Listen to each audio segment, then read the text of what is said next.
So which action camera is the best for motovlogging? Is it the Action4, the GoPro12, the Ace Pro, the X4, or the Insta360 Go 3? In today's video, I'm going to go through all these cameras to help you make a better decision based on your needs when it comes to motovlogging, and we're also going to include the DJI Mic 2 as our main audio source.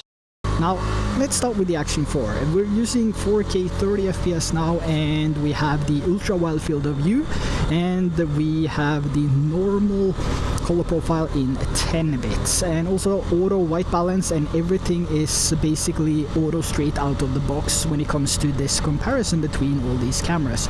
And we also have the sharpness set to -2 on the Action4, which is equal to the low sharpness of these other cameras, which we will come to in a bit.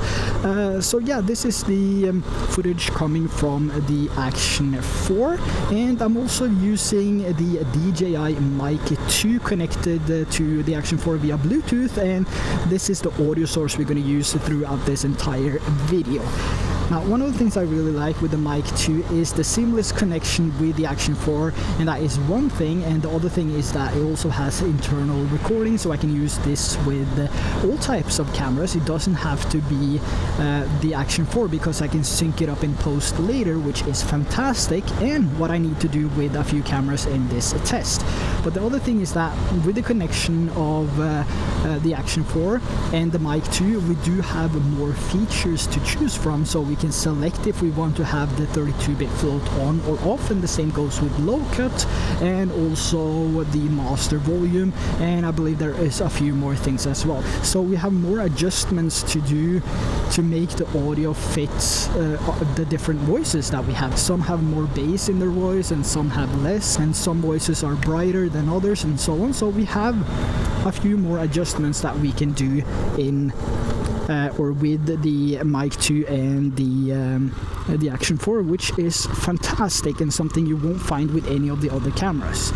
Now let's just do a quick pit stop here, and let's change over to the Ace Pro.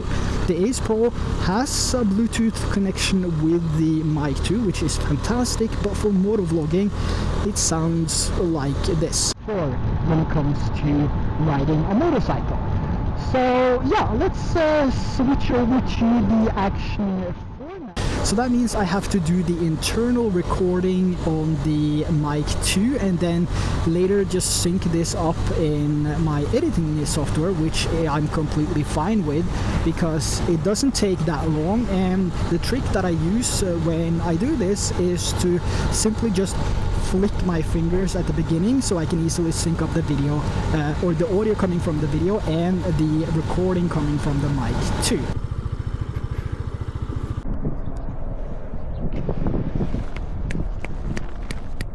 So we now switch over to the Ace Pro, and this is the audio coming from the Ace Pro's 8K sensor, shooting 4K 30 FPS, standard color profile, and also sharpness set to low, and yeah, everything set to auto.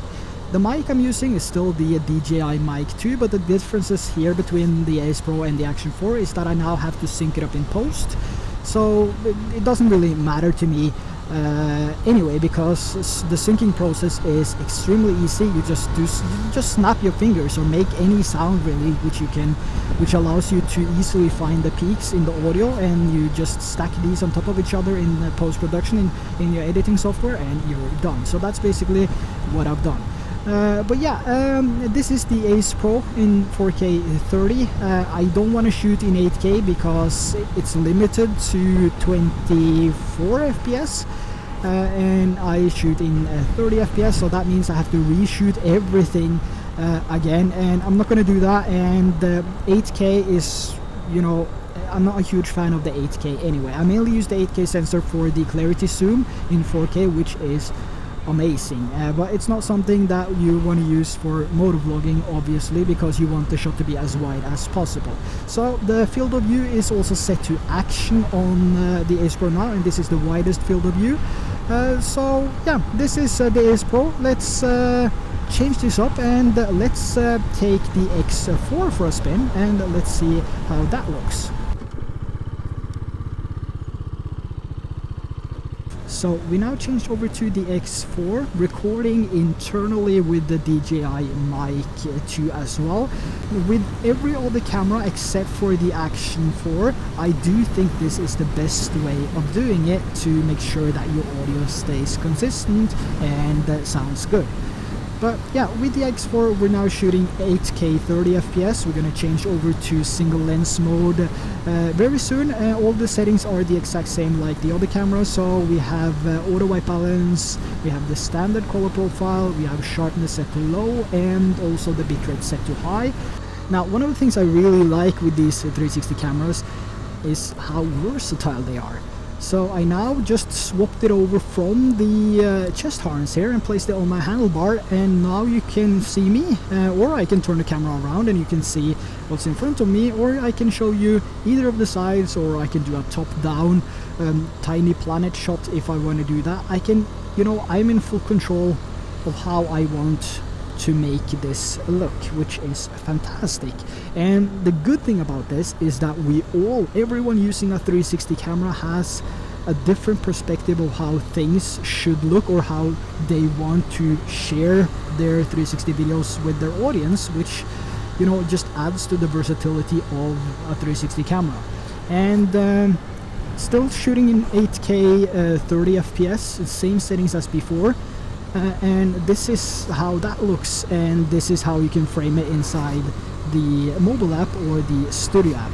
But I really want to show you the single lens mode as well, so let's just do another pit stop and change over to the single lens mode 4K 30 FPS with the same settings, and we're going to do the mega view on that one just to get the widest field of view possible, and we're going to mount it back on my chest harness.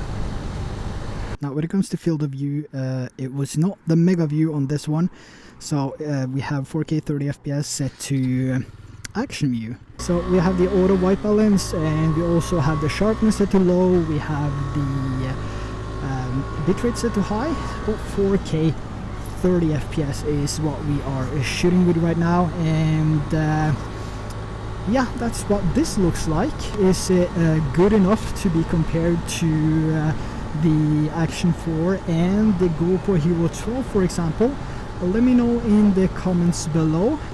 So we now change over to the GoPro12, so that's what you're seeing now, and this is set to 5.3K 30 FPS and the hyper view, the standard without the max lens mod, because that is another $100 if you want to have the max lens mode. I'm just gonna show you some clips on top of this with the GoPro max lens mode 2.0, so you can see how that looks yourself. And another thing is that I don't have the media mode, which is another $100 or $79 or something. It means that I have no way of connecting a microphone to the GoPro Hero 12. But the good thing here is that we have the DJI mic 2, which has internal recording. So because of that, I have now synced up the clips with the GoPro Hero 12, or the footage with the audio, so that means that I can use the internal recording on the DJI mic 2 and get audio for my GoPro 12 videos despite not having the media mode. And that's one of the best things to be honest with the mic 2.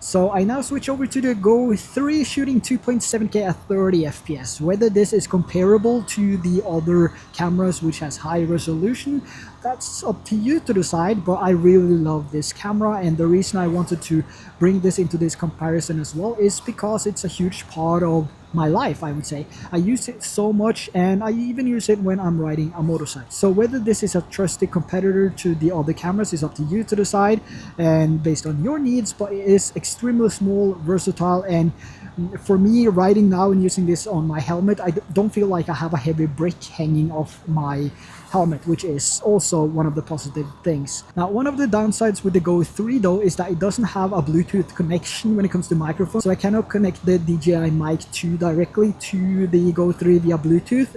So I would need to do the same thing as I've done with the GoPro 12 and sync it up and use the internal recording of the mic 2. But for me, that works completely fine, and I have no issues doing that because the battery life of both these are pretty solid and pretty reliable. So it doesn't matter much to me if this is the step that I have to take in order to get some audio from or to get some better audio.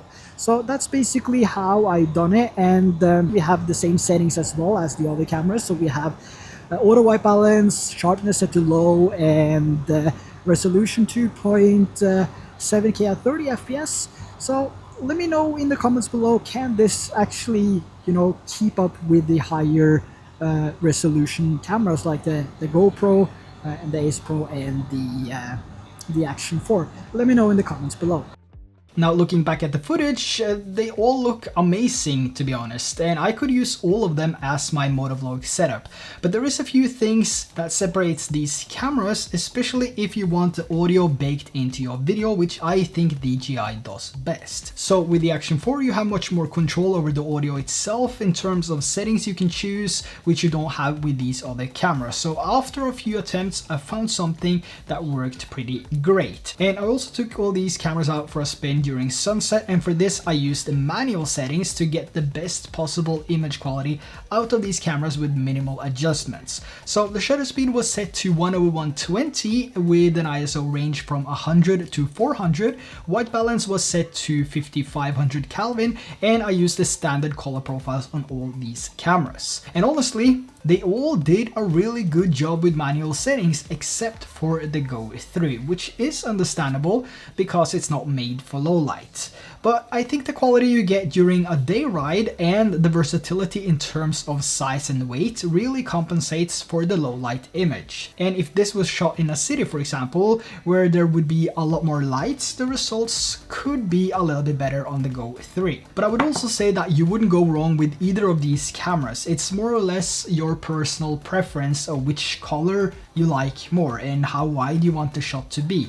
The Action 4 tints a little bit more towards the green side, for example, and the Ace Pro and the Go3 tints a little bit more towards the red side, where the GoPro Hero 12 is overall warmer and the X4 is more natural to my eyes, especially when it comes to manual white balance. But that's also my personal preferences and what I see when I look at the footage coming straight out of the X4. But like I said, this is a personal preference, and you can of course change this in post, or you can change to a different Kelvin in camera as well. But to give you a fair side-by-side experience with all these cameras, every single camera had the same settings.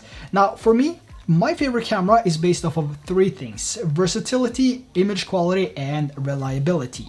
And if you watched my previous in-depth comparison, you already know that GoPro is high on the list when it comes to motovlogging because of the max lens mod 2 and the image quality. But like I said, versatility is a huge part of how I record videos when I do motovlogging, so nothing beats the versatility of the X4 really. So these two cameras would be my top picks when it comes to motovlogging, even though the Action 4 looks amazing and has the easiest connection with the mic 2.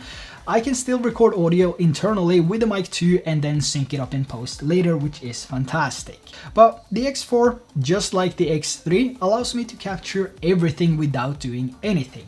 And later I can decide how I want to frame the shots, and if I just want to have that POV look, for example, I can just enable direction lock or use the single lens mode. However, for those times I want to use or record a POV shot, I would probably prefer to use the GoPro Hero 12 or just use the 360 mode on the X4, which in my eyes looks much better than the single lens mode coming from the X4 when you do motovlogging. But it's not like I'm not going to use any of these other cameras because they all look good and they all have different features. Like the Ace Pro, for example, has this huge flip screen, which is really convenient when you want to frame yourself, and the same thing goes with the Go3, but this can be used without the action pod as well, and not to mention the gesture control that we have with the Ace Pro and the X4. It's just fantastic how you can stop and start recording with this with just raising your palm. But You can also do this, of course, with voice commands, so you can stop and start record with voice commands if you want to do that as well. But this, like I said, comes down to personal preferences. Do you want to say stop recording, start recording, or do you just want to, you know, raise your hand? So this is all personal preferences. But if I could only choose one right now, it would probably be the X4, because I'm so used to using the X3, which has been my main go-to motovlog camera for 2 years now. And I would get the GoPro Hero 12 and the Max Lens Mod 2 instantly when they drop on sale. And of course the Mic 2, which I think is essential for motovlogging. So there you have my honest review when it comes to using all these cameras as a motorcycle camera, and I'm really curious to know which camera you prefer. We all have different opinions, and you know, your favorite camera might not be the same as my favorite camera, but if you also want to see my comparison when it comes to traveling and daily or day-to-day use with all these cameras, don't forget to check out my honest review of all these cameras, 10 cameras including the iPhone, down in the description below. And also let me know which of these cameras, if you do motovlogging, of course that's what this video is about, if you do that, which camera is your favorite camera? Let me know in the comments below.